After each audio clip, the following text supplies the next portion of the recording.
Muito bem, após um gostoso café Maratá, voltamos aqui aos estúdios da TV Atalaia com a TV Atalaia Entrevista. Nessa entrevista esclarecedora com o diretor da Energisa, falando como você deve e pode economizar energia. Medina, uma casa que tem, por exemplo, o medidor trifásico, ele consome mais do que o bifásico? Não. Não, a mesma coisa. O tipo de ligação, se é 110 volts, se é 220 volts, se é trifásico, bifásico, monofásico, isso não interfere. Né? A escolha do tipo de ligação depende do uso do cliente, mas isso não interfere no tipo se a conta vai ficar mais cara ou mais barata. Muito bem. Como é que o consumidor pode ter acesso e quando é que ele tem direito a essa tarifa social baixa renda? Olha, todo consumidor que consuma até 220 kWh por mês, ele tem direito à tarifa baixa renda. Agora, existem alguns outros critérios. Né? Então, esse é o critério que dentro do setor elétrico que é colocado. Mas ele também tem que estar cadastrado junto à Prefeitura, à Secretaria de Ação Social dos municípios, né, em algum programa social do governo. Ele tem que ter aquele NIS. Né? Então, ele de posse desse NIS, né, com o número da unidade consumidora e mais a sua identificação, ele vai na Energisa e ele solicita, então, o cadastramento nessa tarifa baixa renda. Essa tarifa baixa renda ela pode dar até 65% de desconto na conta de energia. Então, é muito importante que as pessoas procurem a Prefeitura, se elas ainda não têm o cadastro no NIS, né, e aquelas que têm, que procurem a Energisa. Agora, também, a cada 2 anos é feito um recadastramento. Então, de 2 em 2 anos, ele tem que voltar lá na Energisa com o novo cadastro, né, para fazer o cadastro mais uma vez no baixa renda e continuar então recebendo esse desconto.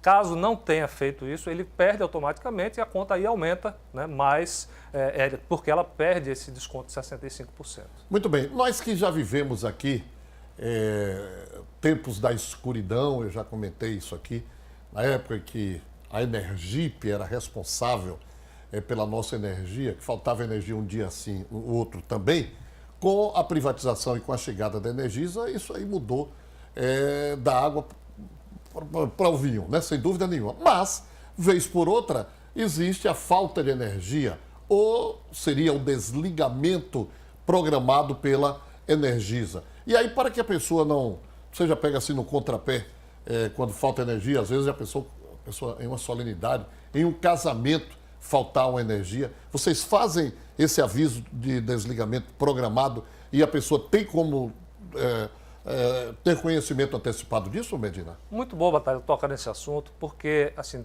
a gente consegue esclarecer como é que isso funciona. A nossa rede é uma rede aérea, ela está exposta, né? Então árvores, às vezes a pessoa planta árvore próximo da rede, às vezes no final de semana alguém vai e bate num poste. Então a gente tem algumas faltas de energia que são acidentais. Essas a gente não tem como avisar antes. Acontece por acidente e a gente tem lá então nossas equipes de plantão para resolver isso 24 horas por dia. Mas existe uma outra falta, né, entre aspas, que é o desligamento programado. O que é o desligamento programado? É quando a gente para, né, o fornecimento para fazer a manutenção ou extensão. Né? Então, surgiu um novo bairro, surgiu um conjunto novo e precisa levar a energia para lá. E muitas vezes, a maioria das vezes a gente consegue fazer com linha viva, ou seja, sem desligar. A gente tem pessoal treinado, equipamento para isso, mas em alguns momentos não tem condição. Então, nesse momento, a gente tem que desligar realmente. E nesse momento que se desliga, a gente avisa antes. Né? Então, com 72 horas de antecedência, a gente avisa o cliente. Então, o cliente que quer saber, né, como você falou, vai ter um casamento de um parente seu, vou fazer uma festa de aniversário, uma formatura, uma solenidade qualquer, é importante que sempre acesse os diversos canais onde esse desligamento ele é informado. Quais canais são esses? Rádio, a maioria das emissoras de rádio em toda a área de concessão. Então, eles falam diariamente qual o desligamento que tem naquela área. A gente tem o aplicativo Energisa On, né, que ele coloca ali, você entra com a sua unidade consumidora, ele diz qual dia, data e que horário ele vai faltar energia na sua unidade consumidora. E no nosso site também. Né, o site, ele também, da mesma forma, inclusive mostra lá um mapa, né, da região onde vai faltar energia naquela data, naquele horário. Então, ele ajuda bastante as pessoas se programarem e é importante quem trabalha muito com isso ter esse hábito de verificar antes né, se vai haver ou não desligamento programado. Muito bem, nesses esclarecimentos, onde estamos aqui com o Medina da Energisa, em nome do Grupo Maratá, o melhor que há. Olha, pimenta, pasta de pimenta gota Maratá, você experimenta só e você vai ver o sabor que vai dar na sua alimentação. Essa entrevista é esclarecedora. Eu estou vendo aqui que a Energisa tem um cadastro de cliente VIP enfermo. Que cadastro é esse? Isso é uma oportunidade que a gente dá para as famílias e para as pessoas que têm alguma necessidade de uso intensivo de energia, né? Então, a pessoa que tem lá algum problema de asma, que precisa lá no nebulizador, que tem um home care em casa. Então, é importante que entre em contato com a empresa e informe isso, né? Porque no momento que haja qualquer tipo de ocorrência, ele vai ter prioridade no atendimento, né? Não vai faltar nunca. Como eu falei antes, a gente não tem como prever quando vai faltar. Pode cair um raio na rede, pode cair uma árvore, né? Pode alguém bater no carro, o carro num poste. Mas, havendo qualquer tipo de ocorrência dessa, ele vai entrar para a primeira prioridade. Ele vai ser atendido primeiro que os outros, porque ele tem uma necessidade maior daquela energia. Muito então, bem. é importante que ele tenha contingências, né? Um gerador, a depender da necessidade que se tenha do uso da energia, tem que se ter contingências. Mas esse cadastro ele faz com que a gente agilize o atendimento para esse cliente. Ô Medina, a gente ouve aí, principalmente nas emissoras de rádio, várias reclamações com relação à iluminação pública. A minha rua está escura, a minha rua está assim, ou minha rua está assada. Finalmente, de quem é a responsabilidade daquela lâmpada que é colocada lá no poste? É da Energisa ou é da Prefeitura? Da Prefeitura. Das prefeituras, das no caso. prefeituras como um todo. Né? Antigamente existiam contratos, convênios, a responsabilidade sempre foi da Prefeitura. Antigamente as concessionárias elas poderiam ter convênios de manutenção. Então a Prefeitura assinava um convênio com a empresa e ela vendia o serviço de manutenção. Isso aí não se pode mais fazer. Então hoje todas as prefeituras elas têm por obrigação, né, contratar uma empresa terceira que não é a Energisa, né, para fazer essa manutenção ou ela mesma fazer essa manutenção. Dos 75 municípios do estado, a Energisa atende a quantos? 63. 63, deixando de atender apenas 12. Da região centro-sul do estado até a divisa lá com a Bahia, já não é mais a Energisa. Que é a responsabilidade da Sugip. Né? Isso. Muito bem. E para esses 63 municípios, o que é que a Energisa e quanto a Energisa pretende investir daqui para o próximo ano? Olha, existe uma previsão de investimentos para os próximos 3 anos de 500 milhões de reais. Né? Esses investimentos são de novas redes de transmissão, linhas de transmissão, redes de distribuição, melhoria de subestação, novas subestações. Então, tudo isso é feito para amparar o desenvolvimento do Estado, para melhorar a qualidade de energia que é levada para os nossos consumidores. Então, a empresa ela é um ramo de atividade que ele necessita de investimento constante, né? E isso ela vem fazendo sempre, né, para que haja uma melhor qualidade nessa energia que a gente leva para o Sérgio Plano. Muito bem. Uma das maiores, se não a maior defensora dos animais aqui em Aracaju é a vereadora Kitty Lima. Ela, principalmente com os cães e gatos. No caso específico, os gatos de energia continuam muito, Medina? Eu acredito que o que ela proteja é um outro tipo de gato. É o felino, né? Esse gato, o chamado gato que a gente combate, né? Que é o furto de energia e as ligações clandestinas, isso é um trabalho constante de investimento em tecnologia. Então, cada vez mais a gente tem tecnologia para verificar onde está havendo aquele desvio, aquela fraude, e também com inspeções no campo. A gente tem equipes que são dedicadas só a isso, né? Por que a Energisa faz isso? Primeiro é o seguinte, a gente compra energia, a gente paga todos os impostos. Quando há um fraudador, há um furto de energia, os impostos que a gente recolheria, né, naquele momento daquela venda, eles deixam de ir para o Estado.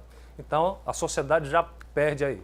Depois, ano a ano, a gente tem um reajuste tarifário e a cada 5 anos a gente tem uma revisão tarifária. Quando as perdas estão muito altas, ou seja, você comprou X, na hora que você vendeu, é X menos um pedaço que foi furtado. Isso aí, de uma certa forma, todos nós, né, consumidores, pagamos por isso. Né? E fora que também ele retira também está furtando da empresa também. Então, nenhuma empresa admite isso e, por conta disso, a gente tem, então, uma grande estrutura voltada para combater essas fraudes e diminuir essas perdas. Muito bem. Uma notícia aqui alentadora. Olha, 750 assaltos foram realizados a ônibus até a quarta-feira da semana passada, de 1º de janeiro até quarta-feira. Aí o amigo ou amiga em casa pode estar dizendo, isso é notícia alentadora, Batalha, você está ficando maluco?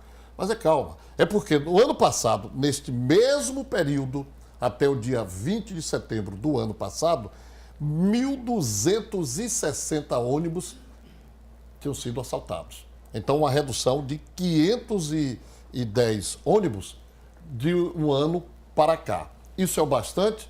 Não é o bastante. Claro que não é. Mas existe um trabalho aí muito grande e da mesma forma que a crítica é feita, o elogio também é feito ao trabalho que é desenvolvido pela Polícia Civil, Polícia Militar, Guarda Municipal nos terminais de ônibus, o próprio CETRANSP também. Então é uma notícia alentadora. E a outra notícia, também sobre questão de violência e de roubos, é que até a semana passada foram furtados 1.877 veículos aqui em nosso estado. Destes, menos da metade, um pouco menos da metade, 848 foram recuperados. O restante aí, só Deus sabe onde é que está, né?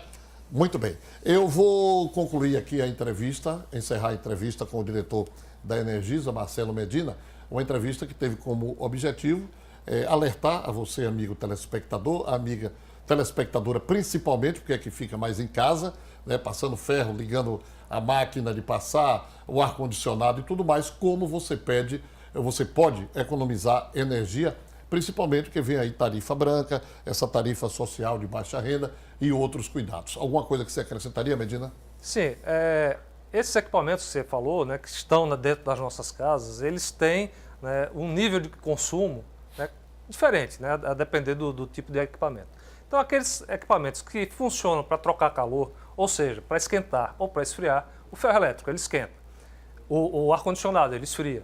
Então, esses são os maiores consumidores de energia. Micro-ondas também?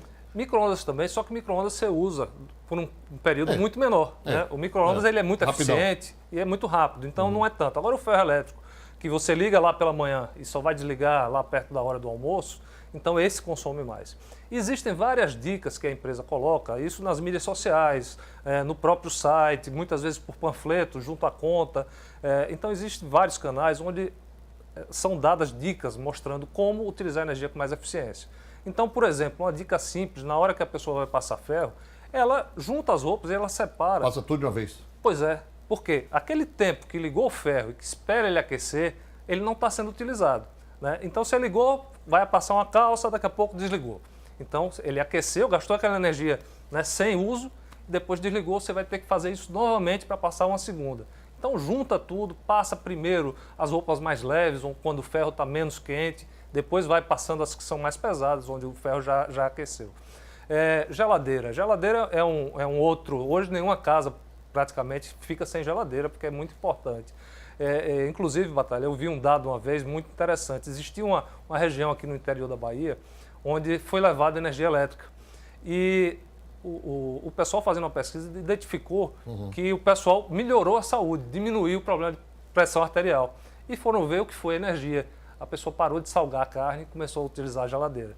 Então, nesse caso, a geladeira também é outro. A gente não deve abrir a geladeira toda hora. Se programa para abrir uma única vez, não colocar equipamentos quentes dentro da geladeira, não utilizar o fundo da geladeira para secar roupa, nada disso, para que ela tenha um uso mais eficiente e, com isso, consuma menos energia. Marcelo Medina, muito obrigado por essas informações aí que servem como grandes informações de utilidade pública, inclusive para a economia do telespectador e da amiga telespectadora. Um abraço e tenha um bom dia, tá? Obrigado, bom dia para todos. E após essa entrevista, a edição do TV Atalaia de hoje vai ficando por aqui. Tenham todos um excelente dia. Fiquem agora com o telejornal Fala Brasil. Eu volto amanhã com mais entrevistas. Um abraço e até lá.